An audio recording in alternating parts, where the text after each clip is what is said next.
Bienvenue pour cette nouvelle séquence des paroles de la vie éternelle que nous allons vivre ensemble. Moi, Marc Joseph, je te dis maintenant dans le nom de Jésus, pas de panique. Jésus-Christ est avec toi.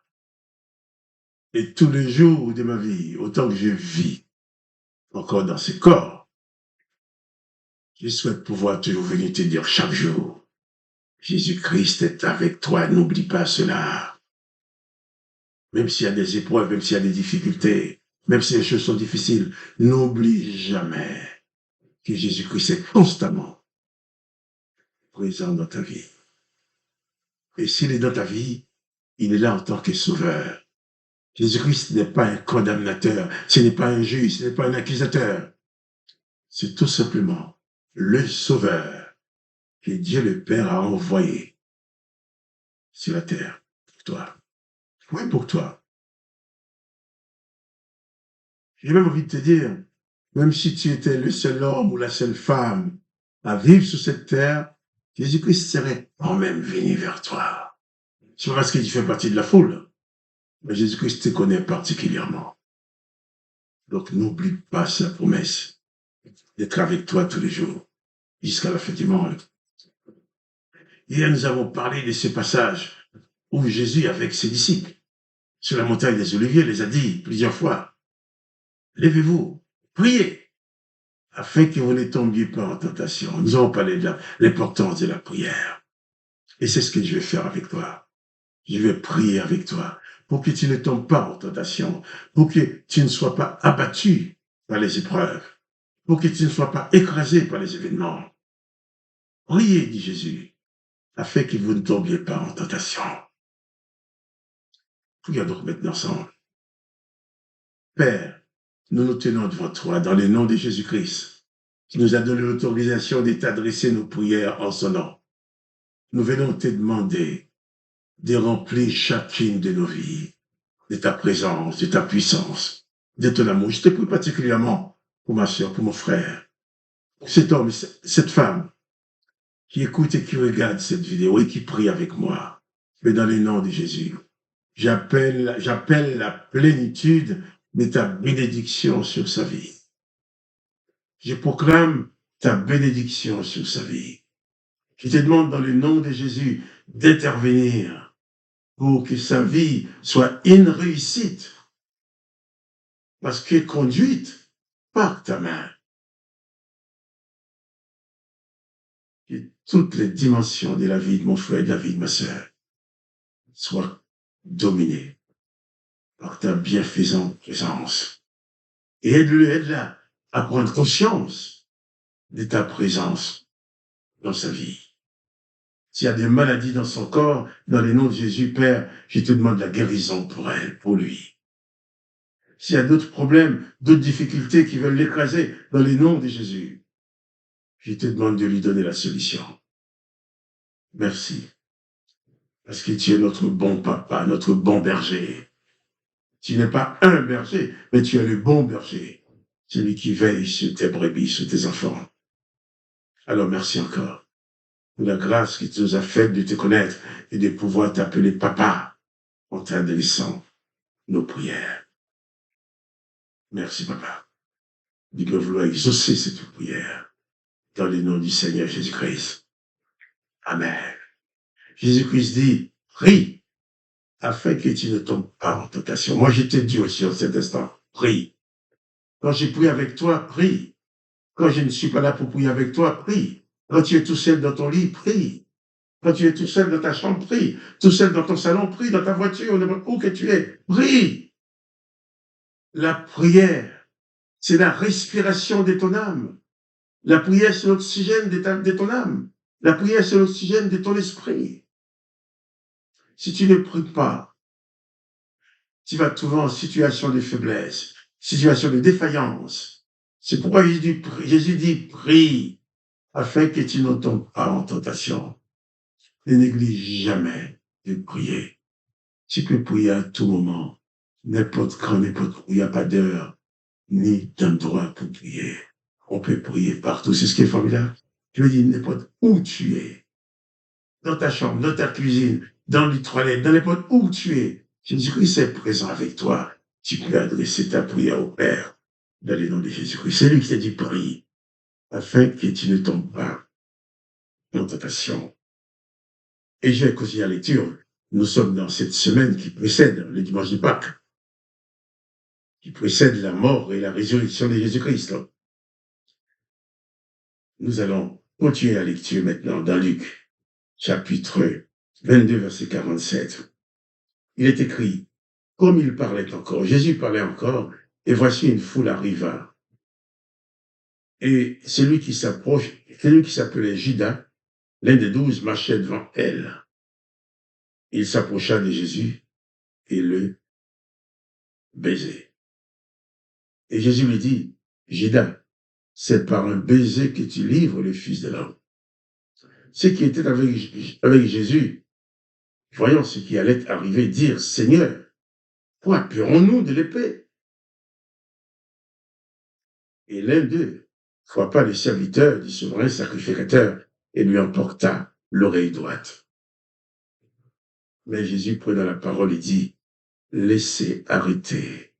Et ayant touché l'oreille de cet homme, il le guérit. Jésus dit ensuite aux principaux sacrificateurs et aux chefs des gardes du temple et aux anciens qui étaient venus contre lui, vous êtes venus comme après un brigand avec des bâtons. Vous êtes venus comme après un brigand avec des épées et des bâtons. J'étais tous les jours avec vous dans le temple et vous ne m'avez pas mis la main dessus. Vous n'avez pas mis la main sur moi. Mais c'est ici votre heure et la puissance des ténèbres. Jésus demande à ses disciples de prier. Et tandis qu'il est en train de leur parler, Judas arrive avec les autres pour arrêter Jésus. Les disciples de Jésus ne voulaient pas qu'on leur enlève leur maître. Ils étaient prêts à frapper pour défendre Jésus. Ils m'ont dit, Seigneur, frapperons-nous. Excuse-moi. Et même l'un des disciples, probablement l'apôtre Pierre, sort son épée et coupe l'oreille d'un serviteur. Lui croyait bien fait, il fallait défendre le maître. Mais Jésus n'a pas dit assez bien fait pour lui, comme ça il lui manquera une oreille, ça lui servira de souvenir. Beaucoup de gens auraient dit ça. Le contraire, non, Jésus touche à l'oreille, il guérit l'oreille de cet homme, il remplace l'oreille. Et ensuite, Judas qui était l'un des disciples, c'est lui qui a amené les gens vers Jésus. Et Jésus va s'adresser au chef. Jésus dit ensuite aux principaux sacrificateurs qui étaient là, aux chefs des gardes du temple, aux anciens. Mais vous êtes venus après moi comme après un brigand avec des épées et bâtons. Mais j'étais avec vous tous les jours, dans le temple. Vous m'avez pas mis la main dessus. Il lui a dit alors, eh bien, votre heure est arrivée. Et Jésus n'a opposé aucune résistance. Il allait faire. Je voudrais m'appuyer sur le fait que Jésus ne nous dit pas seulement de faire les choses, mais Jésus fait ce qu'il nous demande de faire. Jésus nous demande de pardonner, d'aimer l'ennemi. Mais là, quelqu'un vient pour l'arrêter, pour lui faire du mal, on coupe l'oreille de ses serviteurs, Jésus l'a guéri. Jésus fait le miracle en faveur même ceux qui sont contre lui. Si ceux qui sont contre Jésus, Jésus est pour eux, Jésus est là quand même pour leur faire du bien. À plus forte raison, toi mon frère, toi ma sœur, qui aime Jésus, toi qui es content d'avoir Jésus-Christ dans ton cœur, dans ta vie, eh bien il t'aime. il va tout faire pour que tu puisses t'en sortir. Donc, pas de panique. Jésus-Christ est avec toi. Jésus-Christ a accepté qu'on l'arrête, qu'on le maltraite, qu'on lui fasse toutes sortes de misères. Et qu'enfin, qu'on le cloue sur une croix comme le malfaiteur. Seulement parce qu'il voulait absolument apporter à ce monde les paroles de la vie éternelle. Là où il était dit, j'exterminerai l'homme que j'ai créé, Jésus va dire, je le ressusciterai. Là où il était dit, empêchons l'homme de vivre éternellement, Jésus va dire, celui qui croit en moi vivra éternellement. Voilà pourquoi on l'a tué. Jésus est venu ouvrir aux hommes et aux femmes que nous sommes la porte de la vie éternelle, la porte de la résurrection. Il est venu nous sortir de l'esclavage, du péché, de la condamnation et de la mort. Voilà pourquoi les chefs religieux ne pouvaient pas le supporter. Puisqu'il est en train, il est venu donner aux hommes ce que l'Éternel des armées n'avait jamais voulu donner aux hommes. Jésus est venu le faire. Donc les serviteurs de l'Éternel pouvaient descendre Jésus. Jésus va se laisser faire. Au lieu de riposter, il va guérir ces serviteurs dont on a coupé l'oreille. Toi aussi, moi aussi, nous sommes disciples de Jésus. Jésus-Christ est notre maître à penser. Il est important pour nous d'apprendre à imiter Jésus, d'apprendre à faire comme lui, d'apprendre à agir comme lui, dans toutes les circonstances. Mais pour cela, il ne faut pas que nous soyons dominés par la peur de l'autre, la peur des événements, la peur de ce qui va nous arriver, la peur de se faire tuer, la peur de se faire ruiner. Non, nous devons être comme Jésus, sans peur et sans crainte, parce que Jésus-Christ est avec nous. Jésus-Christ est avec toi. Nous devons être comme lui, pour être allés jusqu'au bout, pour glorifier le nom de notre Père. Et si Jésus est dans ta vie, je te dis encore, arrête d'avoir peur. Arrête de trembler devant les circonstances. Prie, comme a dit Jésus, afin que tu n'en tombes pas dans les pièges. Prie, afin que tu ne tombes pas dans la tentation. Parce que la prière dans le nom de Jésus est très efficace. Alors que le nom de Dieu le Père soit béni.